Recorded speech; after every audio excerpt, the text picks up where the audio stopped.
World champion హోదాలో Britain పర్యటనకు వెళ్లిన భారత క్రికెట్ జట్టు అక్కడ వరుసగా సిరీస్లు ఓడిపోవడం ఇప్పుడు క్రికెట్ వర్గాలలో తీవ్ర కలకలం రేపుతుంది. ఐర్లాండ్ చేతిలో షాకింగ్ ఓటమి, ఆ వెంటనే ఇంగ్లాండ్ సిరీస్లో టీమిండియా ఘోరంగా విఫలం కావడంతో బీసీసీఐ గట్టి యాక్షన్ ప్లాన్తో రెడీ అయ్యింది. ఇంగ్లాండ్ టూర్ కంప్లీట్ అయిన వెంటనే ఒక అర్జెంట్ హై లెవెల్ రివ్యూ మీటింగ్ను బోర్డు ఏర్పాటు చేసింది. బీసీసీఐ సెక్రటరీ దేవ్జీత్ సైక్యా సమక్షంలో జరగబోయే ఈ మీటింగ్లో head coach Gautam Gambhir, captain Shreyas Iyer ఇద్దరిని మేనేజ్మెంట్ తీవ్రంగా నిలదీయనుందని తెలుస్తుంది. వరల్డ్ కప్ గెలిచిన టీం ఇలా ఎలాంటి పోరాట పటిమ చూపించకుండా చేతులెత్తేయడం ఏంటని బోర్డు పెద్దలు ఫుల్ సీరియస్గా ఉన్నారు. గత కొన్ని సిరీసులుగా జట్టు ప్రదర్శన గ్రాఫ్ పడిపోతూ వస్తున్నా మేనేజ్మెంట్ సరైన కరెక్టివ్ మెజర్స్ తీసుకోకపోవడం వల్లే బ్రిటన్ గడ్డపై ఈ దారుణమైన పరిస్థితి ఎదురైందని బోర్డు భావిస్తుంది. ప్లేయర్ల సెలక్షన్ దగ్గర నుంచి మ్యాచ్ టాక్టిక్స్ వరకు ప్రతి విషయంలోనూ ఎన్నో లోపాలు స్పష్టంగా కనిపిస్తున్నాయని, వాటన్నింటికీ ఈ మీటింగ్లో సమాధానం చెప్పాల్సిందేనని బీసీసీఐ పెద్దలు అల్టిమేటం జారీ చేశారు. అయితే ఈ మీటింగ్ కేవలం మాటలకే పరిమితం కాకుండా టీమిండియా కోచింగ్ స్టాఫ్లో పెద్ద మార్పులకు దారితీయబోతుందని ఇన్సైడ్ టాక్ గట్టిగా వినిపిస్తుంది. ఇంగ్లాండ్ పర్యటన ముగిసిన వెంటనే ప్రస్తుత సపోర్ట్ స్టాఫ్లో ఉన్న ఒక ఇంపార్టెంట్ కోచ్ టీమిండియాకు గుడ్ బై చెప్పడం దాదాపు ఖాయమైపోయింది. ఒక ప్రముఖ ఐపీఎల్ ఫ్రాంచైజీ ఇచ్చిన భారీ ఆఫర్తో ఆయన అక్కడ చేరడానికి ఆల్రెడీ అగ్రిమెంట్ చేసుకున్నట్లు విశ్వసనీయ వర్గాల సమాచారం. అంతర్జాతీయ క్రికెట్ ఒత్తిడి కంటే ఐపీఎల్ ఫ్రాంచైజీతో పనిచేయడం సులువని భావించి ఆయన ఈ డెసిషన్ తీసుకున్నారు.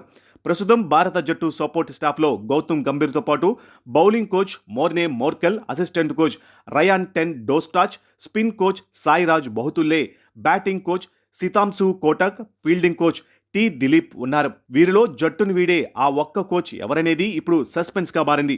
బోర్డు వేటు వేయకముందే గౌరవంగా తప్పుకోవాలని కొందరు చూస్తూ ఉంటే ఐపీఎల్ కాంట్రాక్టు కోసం మరికొందరు ఆసక్తి చూపిస్తున్నారు. దీంతో రాబోయే రోజుల్లో సపోర్ట్ స్టాఫ్ మొత్తం మారిపోయే ఛాన్స్ కూడా ఉంది.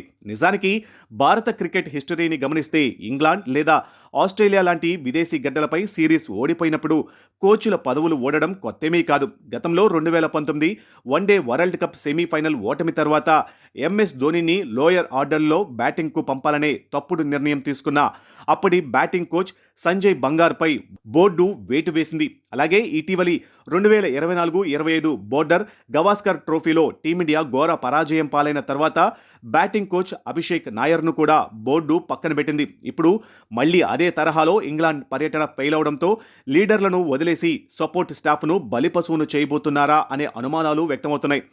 ప్రస్తుతం క్రికెట్ ఫ్యాన్స్లోనూ విశ్లేషకుల్లోనూ ఒకటే పెద్ద డిబేట్ నడుస్తుంది. ప్రతిసారి టీం ఓడిపోయినప్పుడు రివ్యూ మీటింగుల పేర్లతో హడావిడి చేసి ఆ తర్వాత కేవలం సమస్యను కప్పిపుచ్చుతారా, లేక ఈసారైనా జట్టు ప్రదర్శన మెరుగయ్యేలా కఠినమైన నిర్ణయాలు తీసుకుంటారా అనేది చూడాలి. కేవలం అసిస్టెంట్ కోచ్లను మార్చితే సరిపోదని, సీనియర్ ప్లేయర్ల యాటిట్యూడ్ మారాలని మాజీ క్రికెటర్లు కూడా కామెంట్స్ చేస్తున్నారు. శ్రేయస్ అయ్యర్ కెప్టెన్సీలో లోపాలు, గంభీర్ ప్లాన్స్ ఎందుకు వర్కౌట్ కాలేదనే విషయాలపై సెక్రటరీ దేవ్జీత్ సైక్యా గట్టిగానే క్వశ్చన్ చేసేలా ఉన్నారు. ఈ పరిణామాలన్నీ చూస్తుంటే రాబోయే జింబాబ్వే పర్యటన సమయానికి భారత జట్టు ఒక కొత్త సపోర్ట్ స్టాఫ్తో బరిలోకి దిగడం 100% పక్కాగా కనిపిస్తుంది. గంభీర్ కోచింగ్ స్టైల్ మీద కూడా బోర్డులో ఇంటర్నల్గా భిన్నాభిప్రాయాలు వ్యక్తమవుతున్న నేపథ్యంలో ఈ రివ్యూ మీటింగ్ తరువాత టీమిండియా మేనేజ్మెంట్లో ఎలాంటి కీలక మార్పులు చోటు చేసుకుంటాయో, జట్టును మళ్లీ విజయాల ట్రాక్ ఎక్కించడానికి బీసీసీఐ ఎలాంటి కఠిన నిర్ణయాలు తీసుకుంటుందో చూడాలి.